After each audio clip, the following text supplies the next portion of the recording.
Demonstrasi kontekstual perwujudan pemikiran Ki Hajar Dewantara, pendidikan yang berpihak pada murid, oleh Ai Rohmatika dari UPT SD 3 Krisnomulyo, calon guru penggerak Angkatan 8 Kabupaten Pringsewu.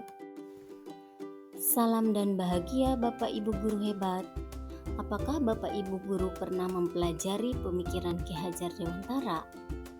Baiklah, di sini saya akan menjelaskan menurut Ki Hajar Dewantara bahwa pendidikan adalah tempat persemaian benih-benih kebudayaan yang hidup dalam masyarakat dan daya upaya untuk memajukan perkembangan budi pekerti, pikiran, dan jasmani. Maksud mendidik itu adalah menuntun segala kekuatan yang ada pada anak-anak agar mereka dapat mencapai keselamatan dan kebahagiaan yang setinggi-tingginya, baik sebagai manusia maupun sebagai anggota masyarakat. Pengajaran adalah suatu cara menyampaikan ilmu atau manfaat bagi hidup anak-anak secara lahir maupun batin. Pengajaran bagian dari pendidik. Pendidikan sebagai tuntunan, yaitu tuntunan dalam hidup tumbuhnya murid. Pada suatu pagi, Bu Santi sedang mengajar di kelas. Selamat pagi anak-anak. Selamat pagi, Bu. Hari ini kita akan belajar tentang operasi hitung bilangan bulat. Kita akan membahas tentang penjumlahan bilangan bulat. Bilangan bulat itu terdiri dari bilangan positif, bilangan negatif, dan bilangan nol. Bilangan positif adalah bilangan yang berada di sebelah kanan dari bilangan nol. Ayo kita perhatikan Ibu Guru. Aku bosan mendengarkan ceramah Ibu Guru. Ayo anak-anak, perhatikan contoh berikut ini. Negatif 2 ditambah 3 sama dengan berapa? Negatif 6 ditambah 1 sama dengan berapa? Ayo silakan anak-anak kerjakan latihan soal yang ada di buku paket, halaman 5-6. Aku belum begitu mengerti, Bu. Aku juga belum begitu mengerti. Ayo kita kerjakan. Aku belum begitu mengerti. Sepertinya Bu Santi sangat sedih. Kenapa, Bu? Begini, Bu. Tadi saya mengajar di kelas, tetapi rata-rata anak saya belum mengerti apa yang telah saya jelaskan. Sabar ya, Bu. Memangnya tadi Bu Santi menggunakan metode apa dalam pembelajaran?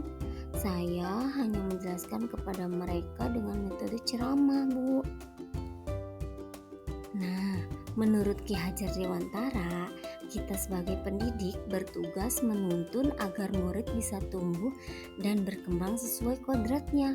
Pendidikan tidak hanya berbentuk pengajaran yang memberikan pengetahuan kepada murid, tetapi juga mendidik keterampilan berpikir, mengembangkan kecerdasan batin. Pada akhirnya, murid dapat merancang hidup untuk mencapai keselamatan dan kebahagiaan.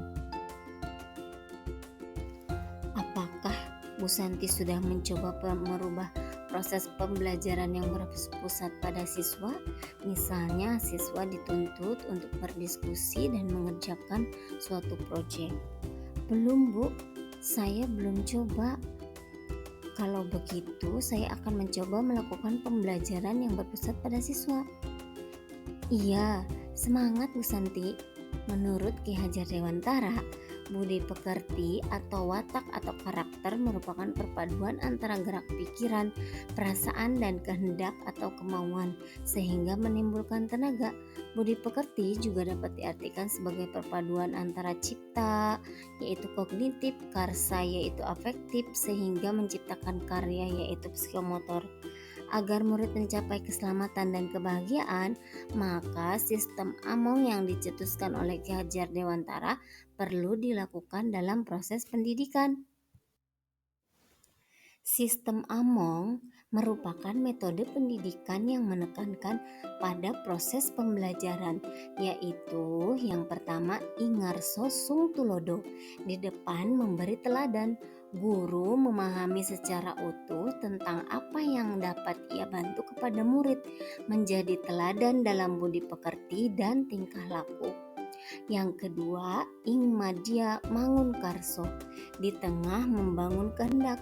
Guru diharapkan mampu membangkitkan semangat berswakarsa dan berkreasi bersama murid dengan membuka dialog dengan murid, berperan sebagai narasumber dan penuntun. Dan yang ketiga, tuturi handayani, di belakang memberi dorongan. Guru tidak sekedar memberikan motivasi, tetapi juga memberikan saran dan rekomendasi dari hasil pengamatannya, agar murid mampu mengeksplorasi daya cipta, rasa, karsa, dan karyanya. Nah, sistem Among didasarkan pada dua hal, yaitu kodrat alam dan kodrat zaman. Bila melihat dari kodrat zaman, pendidikan saat ini menekankan pada kemampuan anak untuk memiliki keterampilan abad 21. Sedangkan dalam memaknai kodrat alam, maka konteks lokal sosial budaya murid di Indonesia Barat tentu memiliki karakteristik yang berbeda dengan murid di Indonesia Tengah atau Indonesia Timur. Pada intinya, anak atau murid harus dituntun untuk mengembangkan dirinya sesuai kodrat dan potensinya dengan kasih sayang yang tulus, mendampingi, merawat, dan menjaganya, serta doa dan harapan untuknya. Wah, begitu ya Bu. Sangat bermanfaat sekali untuk saya, Bu. Akan tetapi terkadang selalu ada saja tantangan yang dihadapi ketika mengaplikasikan pemikiran Ki Hajar Dewantara tersebut. Solusi lain yang dapat kita lakukan yaitu melakukan relevansi pemikiran Ki Hajar Dewantara terkait pendidikan. Relevansi pertama yaitu perubahan itu harus terjadi pada pendidikan. Ada 3 kerangka perubahan dalam pendidikan menurut Ki Hajar Dewantara. Yang pertama yang tadi sudah dijelaskan, kodrat keadaan, yaitu kodrat alam dan kodrat zaman. Jadi pendidikan harus menyesuaikan dengan kodrat alam dan kodrat zaman. Kemudian yang kedua, prinsip melakukan perubahan, yaitu asas trikon, kontinuitas, konvergensi, dan konsentris. Kontinuitas maksudnya kita harus berdialog kritis tentang sejarah kita. Kita tidak boleh lupa dengan akar nilai budaya yang hakiki dari masyarakat. Konvergensi maksudnya pendidikan harus memanusiakan manusia dan memperkuat nilai kemanusiaan sedangkan konsentris menuju pada suatu titik yang memperkuat nilai kemanusiaan. Konsentris maksudnya menghargai keberagaman yang ada. Yang ketiga, apa yang berubah? Budi pekerti. Jadi dalam melaksanakan proses pengajaran atau pendidikan, kita harus bertujuan untuk merubah budi pekerti anak-anak. Budi pekerti yaitu cipta menajamkan pikiran, kemudian rasa menghaluskan perasaan, dan karsa menguatkan kemauan. Sedangkan pekerti yaitu tenaga, raga menyehatkan jasmani. Sehingga pendidikan itu harus seimbang. Jika seimbang, siswa tersebut akan bijak. Relevansi yang kedua yaitu pendidikan menurut filosofis Ki Hajar Dewantara yaitu berpusat pada peserta didik atau berorientasi pada anak. Keharusan untuk memandang anak dengan hormat. Semua yang kita lakukan harus berorientasi penuh kepada murid. Iya, betul sekali Bu. Kita harus mencari solusi agar kita dapat melaksanakan pendidikan sesuai dengan pemikiran Ki Hajar Dewantara. Iya, benar sekali Bu. Terkadang tantangan yang kita hadapi misalnya kurangnya persiapan dalam melakukan proses pembelajaran. Tantangan lain terkadang dalam menuntun murid, ada saja faktor luar yang mempengaruhi.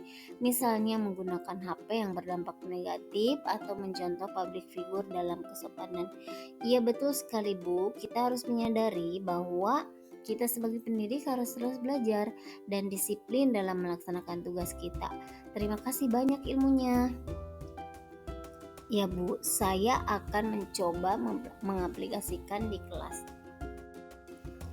Nah, sekarang mari kita lihat contoh konkret penerapan pemikiran Ki Hajar Dewantara yang telah kita laksanakan di UPT SD Negeri 3 Krisnomulyo.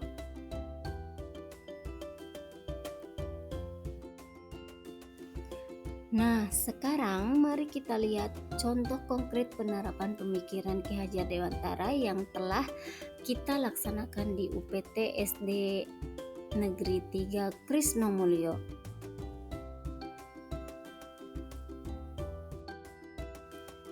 Terima kasih sudah menonton video saya. Salam guru penggerak.